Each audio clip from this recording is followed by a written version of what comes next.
Bom dia, valente da fé.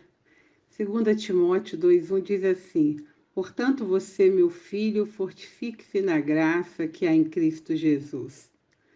Durante a Guerra Civil Americana, a pena para deserção era execução, mas os desertores raramente eram executados porque seu comandante em chefe, Abraham Lincoln, perdoava quase todos. Isso enfureceu o secretário de guerra, que acreditava que a clemência só incentivava. Mas Lincoln tinha empatia pelos soldados que tinham perdido a coragem e cedido ao medo no calor da batalha. Seus soldados o estimavam e amavam o seu pai, Abrão, e queria servi-lo ainda mais. No tempo do Velho Testamento, Deus estabeleceu leis claras sobre a escravidão. Em Êxodo 21, de 1 a 6, trata especificamente dessa lei que deveria ser observada pelos senhores de escravos. Se um hebreu comprasse outro hebreu como escravo, o máximo que ele deveria ser escravo eram 6 anos. No 7º ano, ele deveria ser liberto e seguir o seu próprio caminho. Mas se o escravo não quisesse ir, o dono dele deveria comparecer na porta da cidade diante dos juízes e oficializar aquela decisão. Se o escravo confirmasse que, tendo o direito de ser livre, preferia continuar servindo ao seu senhor, então um ato era celebrado. O senhor pegava uma sovela e furava a orelha do escravo. A partir daquele momento, ele era considerado um escravo de orelha furada. E todos os que olhavam para ele sabiam exatamente o que aquela marca representava. Deus deseja colocar essa marca sobre cada um de nós. O nosso desafio é ser um escravo de orelha furada. Imagina os servos israelitas andando no meio do seu povo com orelhas furadas, sem emitir som ou gestos, sem alarde, mas todos identificavam: eis um escravo, quem é o seu senhor? Assim é o cristão, suas obras o denunciam. Paulo diz lá em Gálatas 2:20: já estou crucificado com Cristo e vivo não mais eu, mas Cristo vive em mim. E a vida que agora vivo na carne, vivo-a na fé do Filho de Deus, o qual me amou e se entregou a si mesmo por mim. O servo de Cristo deixa sua marca por onde passa. O Senhor Jesus conquistou o direito legal de ser o nosso dono, amo e Senhor. Contudo, ele prefere não usar desse direito como um conquistador de nossas vidas. Ele prefere que, quando a liberdade nos é oferecida, nós escolhamos servi-lo por livre e espontânea vontade.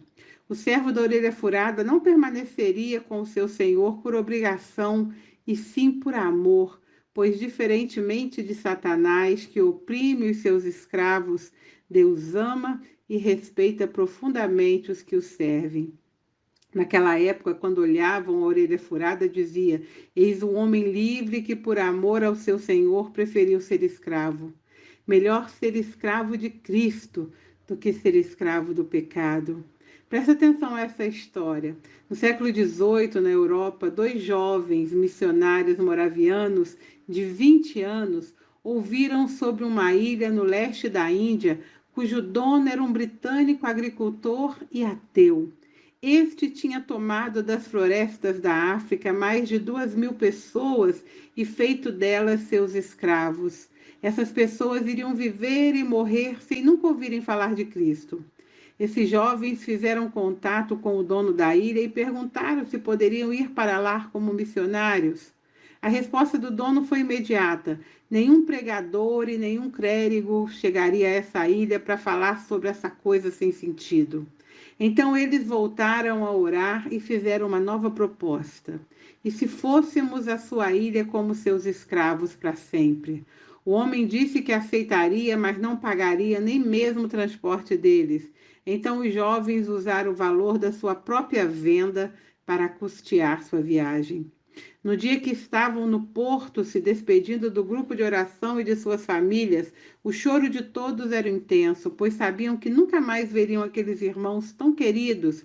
Quando o navio tomou certa distância, eles dois se abraçaram e gritaram suas últimas palavras que foram ouvidas: que o cordeiro que foi imolado receba a recompensa do seu sofrimento.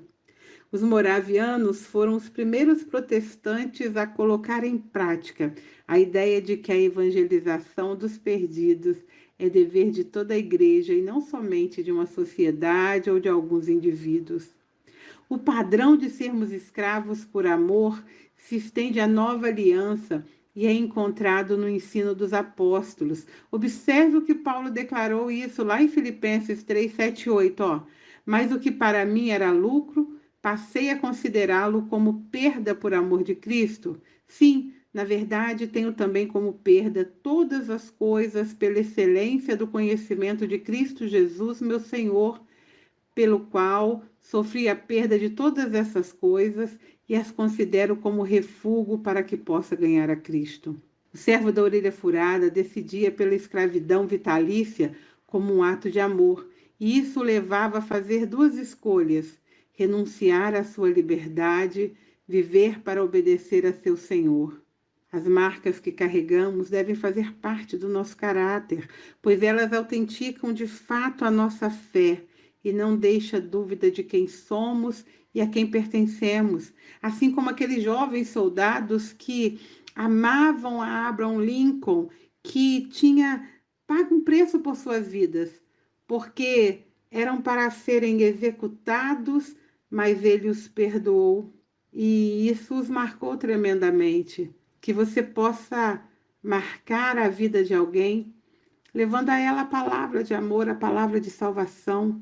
E lembre-se, o selo do Espírito Santo é um sinal invisível de nossa aliança com Jesus e que se manifesta em nossas atitudes, atos, ações e testemunha de nossa fé. Que essa marca possa ser vista por todos em sua vida, seja canal de bênção, seja instrumentos na mão do Senhor. Eu te abençoo em nome de Jesus.